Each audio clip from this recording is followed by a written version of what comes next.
we bring you closer to the 2022 midterm elections. And how the state of the economy and education may define the results. It's your politics right now.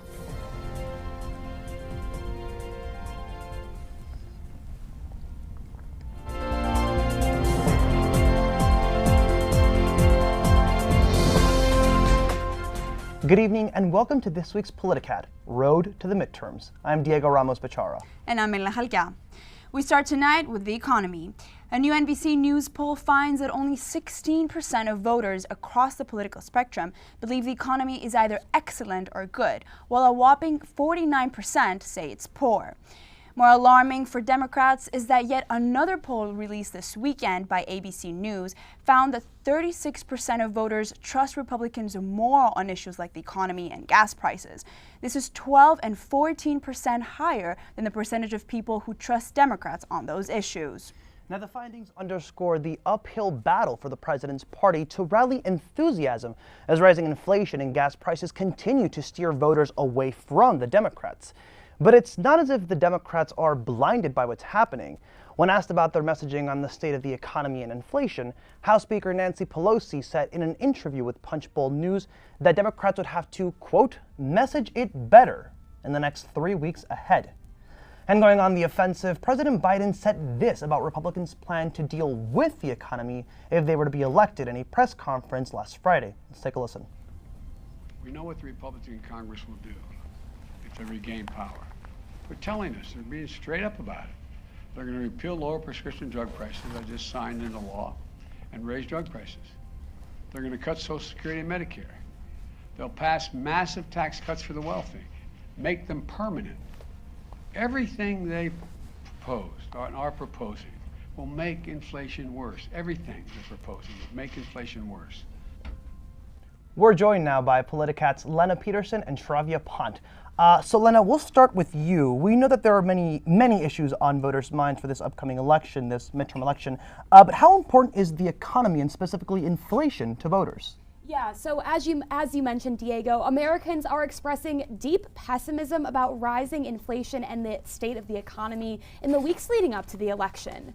More than 90% of voters are concerned about the U.S. economy and inflation, according to the latest Politico poll.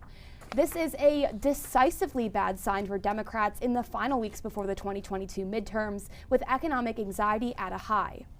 Economic issues, including taxes, jobs, and unemployment, are one of voters' top priorities when choosing who to vote for this November, and will undoubtedly play a key role in the races that we're watching within the coming weeks. And so you mentioned that this is a bad sign for Democrats. Now, is it likely that inflation will boost Republicans' chances in these midterms, specifically as it pertains to the congressional elections? Thanks, Diego. So yeah, Republicans enter the final weeks for a fight for their control of Congress with a narrow but prominent advantage, as inflation and the economy have emerged as primary issues for voters. According to a New York Times and Siena College poll, 49% of likely voters said they plan to vote for a Republican to represent them in Congress, compared with 45% who plan to vote for a Democrat. Additionally, voters most concerned with the economy are overwhelmingly more likely to favor Republicans. Many polls suggest that Republicans are gaining momentum toward retaking one or both chambers of Congress. In fact, in every major Senate race except for Georgia, we are seeing voters leaning towards Republican candidates. Unrelenting inflation and a rapid stock market decline has shaped the livelihoods of many Americans and will clearly influence how voters will show up to the polls this November. And to bring us closer to home, as of now, the Illinois Family Relief Plan, initiated by Governor Pritzker, helps residents with grocery, gas, and property taxes. Shravya, what exactly does the plan entail, and how has it addressed inflation specifically? Yeah, Melina, as you said, we have 6 million Illinois residents eligible for one-time property and income tax rebates under the relief plan. So that amounts to about a total of $1.2 billion going towards these rebates. And in this climate of inflation and currently, difficult economic climate for a lot of these low and middle income families, the Pritzker administration kind of discussed their desire to help them, and their plan was this rebate plan, which was actually approved in April. And to kind of spell it out even more clearly, the Illinois Policy actually reported that compared to 2021, Illinois residents are paying $4,000 more for the same goods and services this year than they were in 2021. And I mean, as we said, we've had the program approved since April, but check distribution started in mid-September and it's supposed to take around 8 weeks. So hopefully by the end of November, all families who were eligible for these rebates should get them in the mail. Wow. And how will his challenger, Darren Bailey, deal with repairing the state's economy? Yes. Especially following the candidates' final debate last week. Where do we stand exactly? Yes. So Bailey has always been critical of Pritzker's handling of the economy. Back in July, in the summer, he actually narrowed it down to Pritzker's handling of pandemic-related costs leading to inflation within the state. He also pointed out those high energy rates, high gas taxes that you were mentioning before. And so Bailey, if elected, he says he will ensure that the state government is more receptive to businesses wanting to relocate in Illinois. So that's going to involve reducing business regulations, lowering taxes, just overall increasing more opportunities in Illinois and making it a more attractive state for employers. And in that final debate last week, he also kind of stuck to his plan of zero-based budgeting, which has been brought up by other Republican candidates in the past in the gubernatorial race in Illinois. So basically what he wants to do is he wants to require all state spending within the state, of course, to undergo an approval process with the goal of cutting down state costs by $10 to $15 billion. Now, this is an ambitious plan, and in terms of how voters are responding, as you said, Lena, the economy is on the voters' minds. Pritzker still leads a 14-point lead over Bailey in the latest polls. Well, Shravya, Lena, thank you so much. Let's head it over to Politicat's Simone Garber for some of the stories we're following. Simone?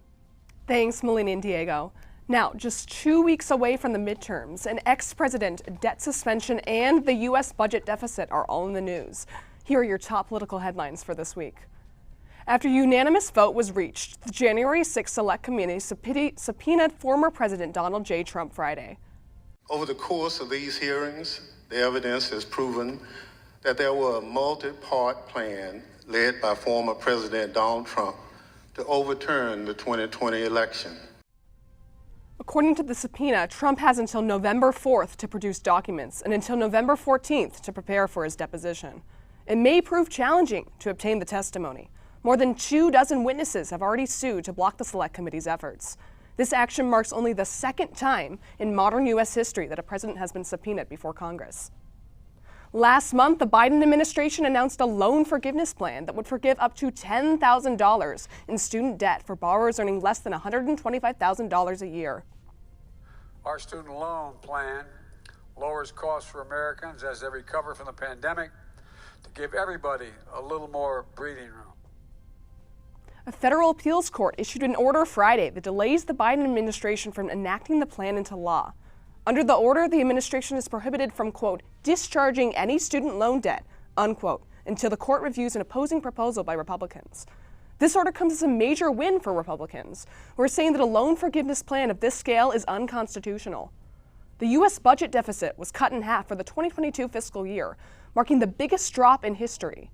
The decline comes after 2 years of COVID-related spending, which created a deficit of a record $3.1 trillion in 2020. According to Treasury Secretary Janet Yellen, the budget statement released Friday is evidence that the economy can recover. This news is a sign that we may be finally emerging from the pandemic, hopefully for the long run. Coming up after the break, concerns about the future of education are on voters' minds. Don't go anywhere. At Northwestern, we're Wildcats in every way.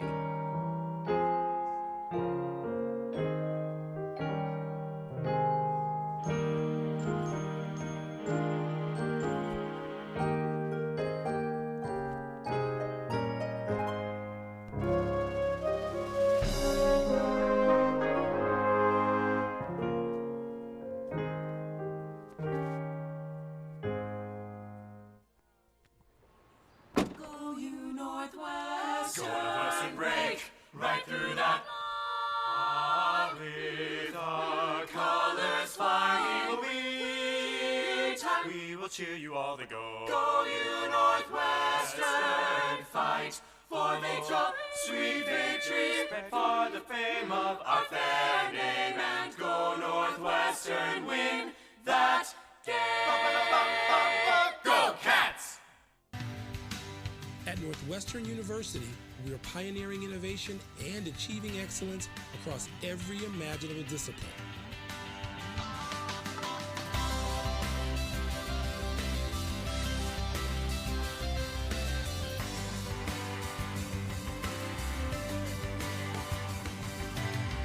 At Northwestern University, the possibilities are endless.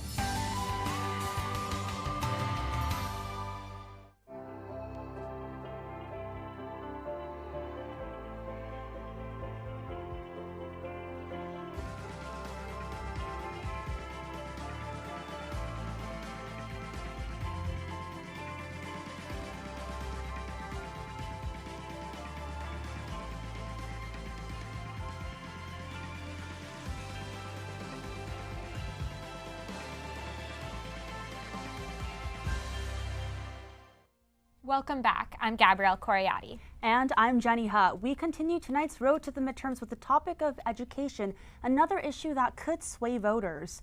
Experts have been calling it a red wave, with Republicans gaining traction because of issues like critical race theory, book bans, and pandemic-related lockdowns. K-12 settings are largely treated as wedge issues. Many of these education-related issues are on ballots nationwide. Take this. Republicans found hope to win over voters through education last year when Virginia Governor Glenn Youngkin won the gubernatorial election largely due to education and parents' frustrations with pandemic-related school lockdowns. According to the 19th News, the current educational culture wars are mostly state-level GOP bills, particularly regarding gender identity. Florida's Don't Say Gay bill and discussions of critical race theory are good examples. Republicans are largely marketing themselves as advocates of parents' rights, saying they want to give them more control over what their children learn in the classroom.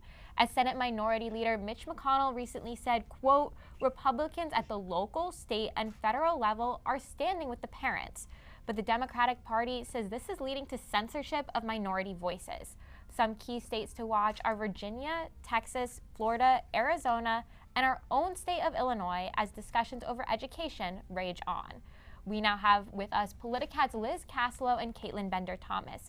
Caitlin, what can you tell us about voters' main concerns when it comes to education, and how do they differ between the two political parties? So school choice remains a top concern on both sides of the political spectrum.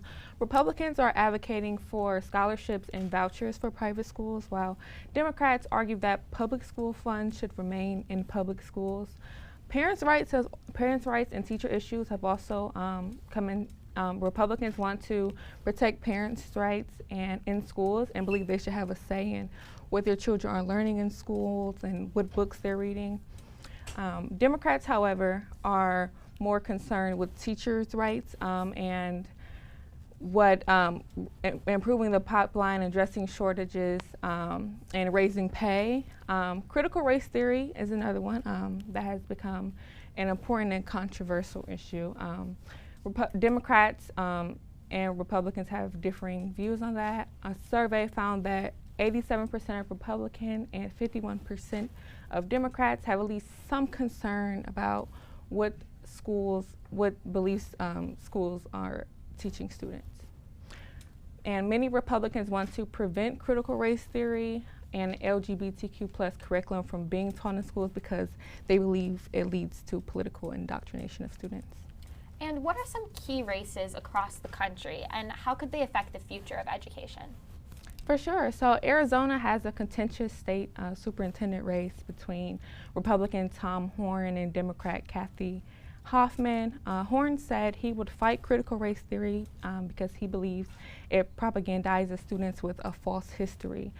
However, Hoffman says her focus is on recruiting and retaining high-quality teachers, increasing pay, and supporting students' mental health. Florida is another key race that is definitely worth watching. Republican Governor Ron DeSantis is facing Charlie Crist. DeSantis signed Florida's Parental Rights and Education Act, which is more commonly known as the Don't Say Gay bill. The law prohibits classroom instruction on gender identity and sexuality for grades K through 3. And if he wins, he said he plans to continue his efforts to limit those discussions on gender identity, sexuality, and race in classrooms. Chris, on the other hand, says if he's elected, he plans to declare a teacher shortage emergency, increase pay, and stop the politicization of classrooms. So it's apparent that these candidates have distinct priorities, so it's evident that these elections will greatly influence classroom curriculum and educators as well. Thanks, Caitlin. And now let's see how these issues will play out closer to home. Evanston is within Illinois' 9th congressional district. In 2 weeks, Evanstonians will decide between Democratic incumbent Laura Fine and Republican Paul Kelly. Liz, which issues involving education are on the line with this race, and how does each candidate want taxpayer dollars to be spent? Yeah, so Laura Fine has previously supported legislation regarding improving the quality of sexual education and is now pivoting to focus on mental health. And she's also a mom, as well as her opponent, Paul Kelly. DeSantis, of course, as Caitlin mentioned, signed in the Parental Rights and Education Act, known as the Don't Say Gay bill. And now nationally, we're looking at the proposal of the Stop the Sexualization of Children Act, also commonly referred to as the National Don't Say Gay bill. And this is casting a shadow on all of these races, even at the local level and in states like Illinois. So Paul Kelly, as I said before, is an Illinois parent, but he's advocating for a drastically different perspective. He wants parents to have a greater say in education, have more oversight, and this can play into issues like critical race theory, sexual education, and even things like how pronouns are addressed in schools. And do 9th District parents prioritize more oversight in their children's education? Which candidate are parents more aligned with as of now? Yeah, so Laura Fine, I think it's important to mention, has served for 3 terms as a state representative prior to serving as a state senator. So according to a Gallup poll, though, 73% of parents with kids in public K-12 schools are content with their oldest child's education. And Illinois is a blue state, so greater involvement in their child's education may not be a priority in this race. I don't think parents are personally caring as much about oversight. However, Laura Fine's previous opponent was the child of 2 Chicago Public Schools teachers and was less extreme with these educational issues. So during that race, according to Ballotpedia, 28.2% of the vote went to that opponent, and that may seem small, but these issues just weren't on the ballot. So it's really going to be depending on where parents are standing now that these issues are at the forefront. Well, Liz and Caitlin, thank you both so much. We know you'll continue following these stories for us. As of yesterday, Evanstonians can cast their early ballots for the November 8th gubernatorial elections, as well as all the other races in Illinois, at the Morton Civic Center on 2100 Ridge Avenue. And remember, you can tune in to our special NNN midterm election show on Tuesday, November 8th at 6 p.m. Central. From all of us here at Politicat, I'm Jenny Ha. And I'm Gabrielle Coriati. Have a good night.